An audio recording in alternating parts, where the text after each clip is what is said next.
I am Melissa, 33F. I am a software engineer. I work at a meat-sized tech company. I've been there for about 5 years now. My job is pretty stable, and I've always been happy with my work. There's no stress or too much work. My team ends up closing the projects to the client's satisfaction, and our superiors cannot ask for more. I also get along with my colleagues, and I have a good relationship with my lead manager, Sarah. Or at least I thought I did. We had a recent job interview drive when our HR interviewed close to 200 people to find the right person for a role in my team. I also sat down with her to narrow down the resumes and gift calls to deserving candidates. We are flexible like that. We like to help each other out wherever possible, but only when our tasks are done for the day. I came across Tom's resume, 28M. He has very good work experience with some of the leading tech companies in the country. I was surprised about why he would want to apply with our company if he worked with them. But I shouldn't be judging someone without knowing their story. I didn't want to do that, so I told my HR that Tom might be a good fit. My HR was happy to take his interview, and he was hired. It took about 1 week for the other 2 new employees to join, but Tom started coming to the office within 2 days. What's more strange is that the team threw a grand welcome party because Sarah insisted. I assumed that when other employees also joined, they will be receiving the same welcome. But after a week, they were given their work kit, and that was all. I let it go. Tom was more talented than the others, so maybe the company wants to take special care of him. It did not go unnoticed that Sarah was the one with more excitement when Tom joined. Our team members also started discussing about the same in the office cafeteria, but we all thought that Tom would be assigned some big projects, so they're trying to help him settle in first. Let me tell you a little bit about Sarah, 37F. She has been with the company for over 10 years now. She was a very hardworking person and her work paid off. She was given promotions more frequently and is now our lead manager. There's also office gossip that she's always the favorite because she is related to the coup. But I personally feel that Sarah has so much to offer to the company. She is the face of so many projects. We receive a lot of suggestions from her, and our work becomes more easier when she guides us. I don't blame people giving her more preference than the other managers. She brings in a lot of money, and it is only fair that people give her credit for the same. I got along with Sarah really well. We had our lunch together. We share smokes sometimes when we take a break from work. She is a joyful person with a very happy energy. She doesn't poke her nose where it is not necessary. I even looked up to her in a lot of situations. But I cannot say the same now. After the other employees joined, the work picked up pace. We were very busy with multiple projects. Tom proved to be an asset. Within a month, Sarah announced that Tom will be going to Maldives to take care of a project with a client. As far as I was aware, we had no client in Maldives. We assumed maybe it could be a new client and they want to motivate newcomers to take up responsibility.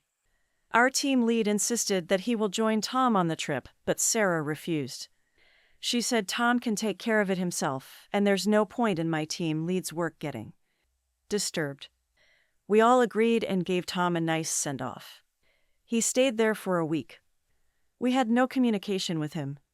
No details about the new project were shared with us. We were also neck-deep in work, so we paid no attention to what Tom was doing in Maldives. After 12 days or so, we hear from our team lead that Tom will be going from Maldives to Hawaii for a follow-up project. We do have a client in Hawaii, but another team member of ours always took care of the details there. She was confused why Tom was suddenly replacing her. Sarah assured my colleague that this was in no way a replacement. Tom was anyways out of the country, so he can handle the travel and take care of things. Apparently, he did really well with the Maldives client. Even the CEO is happy to know that we managed to grab the big fish, or that's what we call the high-paying clients. My colleague was disappointed because she always did her best to keep the client satisfied. Even the client was comfortable with her. With Tom in the picture, she felt like her work was being discredited. We all motivated her to not think negatively and look at things at the bright side. Now, she is free to accept new projects and explore more challenging tasks. Maybe the company has something new to offer to her. With that, she started feeling a little less sad. A month after the newcomers joined, we received our paycheck. I received my pay stub and noticed that my salary was lower than usual. At first, I thought it was a mistake. I checked my previous pay stubs and realized this never happened to me. There are a few tax cuts that may change the numbers a little, but this is huge. A few $1,000s. I was confused and worried. I needed that money to pay my bills and take care of my family. Being a single mother, the pay cut can affect my lifestyle. I will have to compromise on a lot of things every day. But I thought the company may have made the changes for a reason and did not approach the HR. No one else seemed to have a problem. I kept quiet. There is no use of making a scene about it. Also, I was worked lesser than usual that month. My sister was getting married, so I took a week's leave of absence. I never did that before. I didn't have the need. I thought maybe because of my leave they cut my pay. The next month, the same thing repeated. I noticed some changes at work. Tom started going on business trips to holiday locations like Bali, among others. The other newcomers did not receive the same treatment. They stayed in the office, did the work that is fit for junior workers, and received a pay.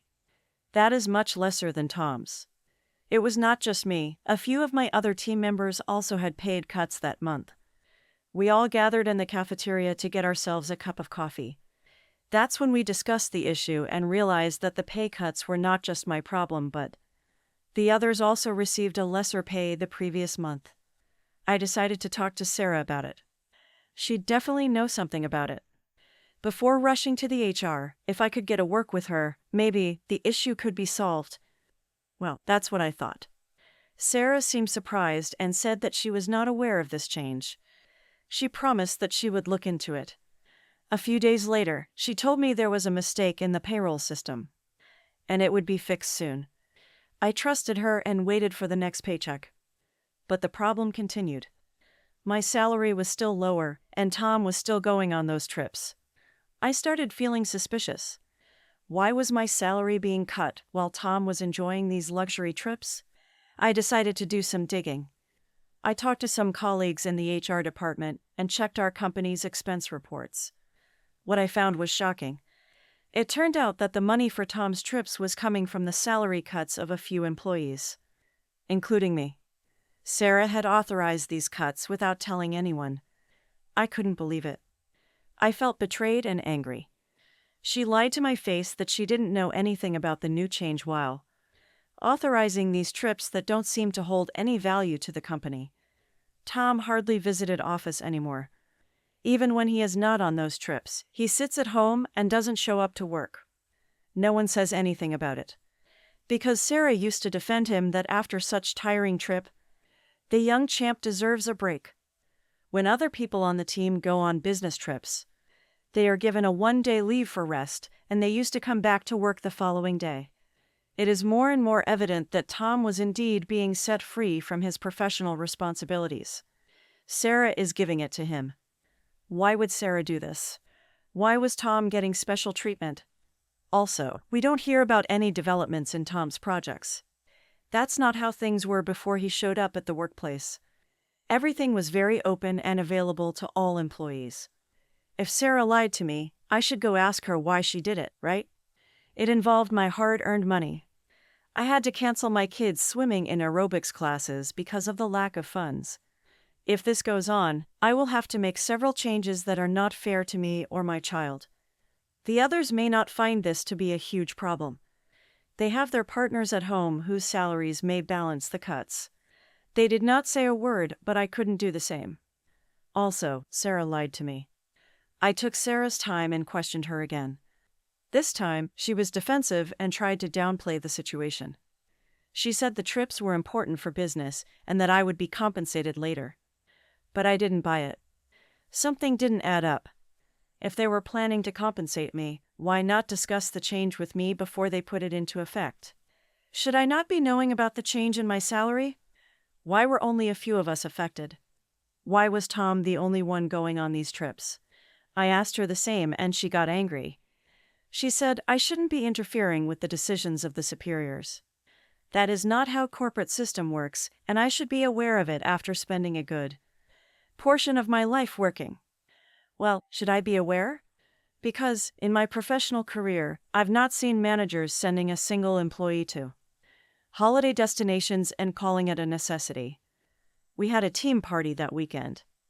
We decided to visit a pub near our office. While we sat down and ordered our drinks and food, someone mentioned Tom. Everyone started talking about his strange trips. A few of us also told how we think that maybe our salary cuts are funding his trip. We all decided to dig deeper. We happened to invite one new joinee from the HR department to join us. She hangs out with us in the office, so we thought we'll include her too. While we were talking about Tom, she seemed very uncomfortable. While we were leaving, I asked her if something was troubling her. She initially refused, but the guilt was very clear on her face. I assured her that I won't let her name come out and requested her to help me. I also told her how I was being unfair to my child because I cannot afford his classes. She gave in when I mentioned my kid. What she told me shocked me so much that I had to take a break to digest it. Tom and Sarah are dating each other. They've been together even before Tom joined the company. We have strict policies at workplace. A couple cannot work on the same team. If you are married, one of the partner will be assigned to a different team. More importantly, if one of the partners is in a higher work position, the other partner cannot work under them. Sarah kept it all a secret. I asked the girl from the HR department if she was sure. Because Sarah is married and I don't think she'd cheat on her husband. They seem pretty close. The girl laughed and said loyalty is just for the show. Look at Tom. He is so handsome and well built. Why wouldn't a lady want to sleep with him? I became very sad. My salary was funding Sarah's extramarital affair. The result is that my kid is not able to attend his classes like before. I have to see him sit disappointed at the house while his friends went to the classes every day. Just imagine how angry I must have been. It wasn't just about the money anymore. It was about the betrayal and the unethical behavior. Sarah was using company resources to fulfill her personal desires. And Tom is also to be blamed. He knows what is happening and taking advantage of the situation to enjoy luxury trips at the expense of others. I felt trapped. I wanted to report this to HR, but I was scared. I also didn't have any proof.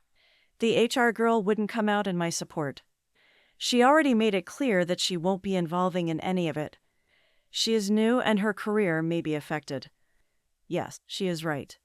Sarah had a lot of power in the company. Tom also earned a reputation for having a bad temper. I didn't know how he would react if he found out I was investigating him. I was also worried about my job. What if Sarah decides to teach me a lesson? What if I lost my job? I had a child to support, and I couldn't afford to be unemployed. I can walk up to the HR office and place my doubts on the table. I know they would take it seriously and investigate even if Sarah is related to the coup. But Sarah will hear about it. She will target me. What should I be doing? What do you people think? Should I go tell the HR manager that such practices were happening at the workplace? Or should I keep quiet and let it go? I can also look for another job and silently leave the company. But the change will be hard on me. I also got used to my work environment here, and leaving a company that I served for 5 years is not easy. It's been 6 months since Tom's first trip. He has been on 6 already. I don't think it is going to stop anytime soon. Sarah is not scared of anyone finding out. I must appreciate her for the bravery here, but her personal interests are against me. What should I do? Can you please give me some suggestions? Did any one of you experience the same or maybe similar situations at your workplace? How did you deal with it? Update 1. Thank you so much for your suggestions. I took them into consideration. I waited another 3 months to see if Sarah and Tom would slow down. But they did not. By this point, everyone in my team was angry and frustrated. Even my team lead started seeing smaller numbers on his payslip. I did not tell them anything about Tom and Sarah's affair. I didn't want to get in trouble. They did the digging on their own and found out about it. They asked me if I would join them to the HR office. I was hesitant and said I needed time to think. They were okay with letting me decide. I should thank them for that. If they would have forced me, I seriously don't know what I would have done. My daughter kept asking me to buy her these pretty shoes for about 2 months now. I used to make up reasons and refuse. That night, she burst out crying, saying how I don't take her out for fine dining anymore. Her classes are canceled. I won't buy her the shoes. She accused me of not loving her anymore. I felt really bad. I love my kid. I cannot let her think that her mother doesn't love her. That is the motivation I needed to say yes to my team. You remember I told you about my colleague who used to take care of the Hawaii client? She took the whole fuss to her heart. She indeed dug deeper than the others and found out very disturbing things. There is a reason Sarah sends Tom to these locations. She likes it when Tom goes to these places and sex chats with her from the exotic locations. She gets a thrill out of it. They enjoy this virtual makeout session or something, and Sarah loves it. During all these months, there were several times when I felt powerless and anxious. Every time I saw Tom, I felt a mix of anger and fear. He would come back from his trips, talking non-stop about the amazing places he visited. And Sarah would act like nothing was wrong, praising Tom for his hard work. When you are trying to do the right thing, the universe will help you. I guess that is what happened to us too. We were looking for some solid proof to report Sarah. This was very necessary. We all knew they'd let her off with a warning and probably fired Tom, but she'd still be here. And what's worse, she will target all of us and make our professional environment very disturbing. I got the proof. One day, I overheard a conversation between Tom and another colleague. Tom was bragging about his latest trip to Dubai. He mentioned how easy it was to get Sarah to approve the trip. He said something about Sarah being so desperate and how he could get her to do anything he wanted. That's when I realized how manipulative Tom was. He was exploiting Sarah's attraction to him and using it to his advantage. And Sarah is not a baby that she can't understand what's happening with her. She is letting it go because she is getting something in return. When I had the chance, I pulled my phone out and recorded the conversation. I ensured it was a video and not an audio because then Tom and Sarah would argue that we tried to mimic Tom's voice. I didn't want to take any more chances. My team members and I met up in our team lead's house and discussed how to proceed further. We came to the conclusion that it is finally time to expose their affair to the HR department. This meeting happened 2 days ago, and we are planning to go to our HR manager tomorrow. I don't know what will happen there, but I'm hoping for the best. Let's wish that this doesn't backfire on my face. Update 2. Hello, came back to give you an update on what happened with the HR manager. We all took the record of our pay stubs, emails from Sarah, and the other evidence that I recorded. We scheduled a meeting with HR and presented all the evidence. He was shocked and assured as they would investigate. I felt a bit relieved in the morning, but in the comfort of my room now, I am anxious.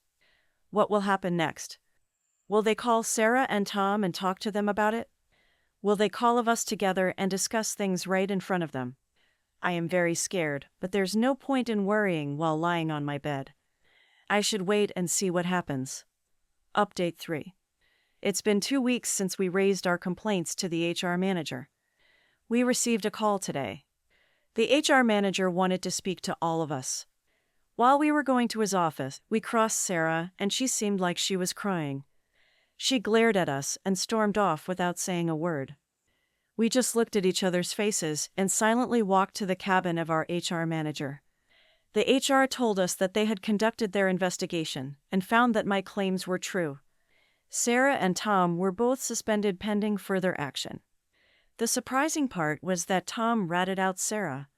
He was so scared that everyone will blame things on him. He said Sarah manipulated him into doing it, and if he didn't agree, she threatened that she'd end his professional career. He said that she used her extensive professional network as leverage and said she'd never let any other company hire him. That's absolute BS. He is an equal partner in this whole thing. Just because he is under the scanner, he pushed Sarah under the bus. If word of this scandal should come out, no one would ever hire him anyway. But we are a meat-sized company. We don't have the time or energy to focus on spoiling someone else's career. It will be difficult, but if Tom steps out, he will eventually find a job. I cannot say the same about Sarah, though. HR assured me that my salary would be corrected and that I would receive back pay for the months I was underpaid. He also thanked us all for bringing the issue to their attention. I was scared for nothing. It has been a tough few months, and I'm still processing everything. Finally, I will be able to buy those shoes for my daughter and also send her back to the classes. Update 4. I thought things would be over once Tom and Sarah got what they deserve. But it only took few days for the office atmosphere to get affected. After HR suspended Sarah and Tom, there was a lot of gossip in the office. People had so much to say about what had happened. Some people thought it was just a payroll mistake, while others suspected something more serious. I kept my head down and tried to stay out of the rumors. People were on edge, wondering if they would be next. Morale was low, and productivity dropped. I felt guilty for causing this disruption, even though I knew it wasn't my fault. I had done the right thing, but it didn't make the situation any easier. But it had to be done. Sarah and Tom couldn't have kept going at our expense. Sarah and Tom's suspension was extended as they were not cooperating with the HR team, and were simply blaming each other without accepting that they made a mistake. The office felt strange without them. Sarah had been a big part of our team, and her absence was noticeable. Tom's absence was less impactful, well, obviously because he was never present. But some people still talked about him. Many of my colleagues expressed concern for Sarah, saying she had always been a good manager. I have to agree with that. She was indeed very good. Others were angry and felt betrayed by her actions. I am one of them. But the show must go on. We cannot concentrate on Sarah and let our work efficiency reduce. We are all doing good now. I still feel weird, but I guess I will get over it with time. Thank you so much for all your suggestions and words of support. I was able to gain the courage to do the right thing with your help. Thanks a ton.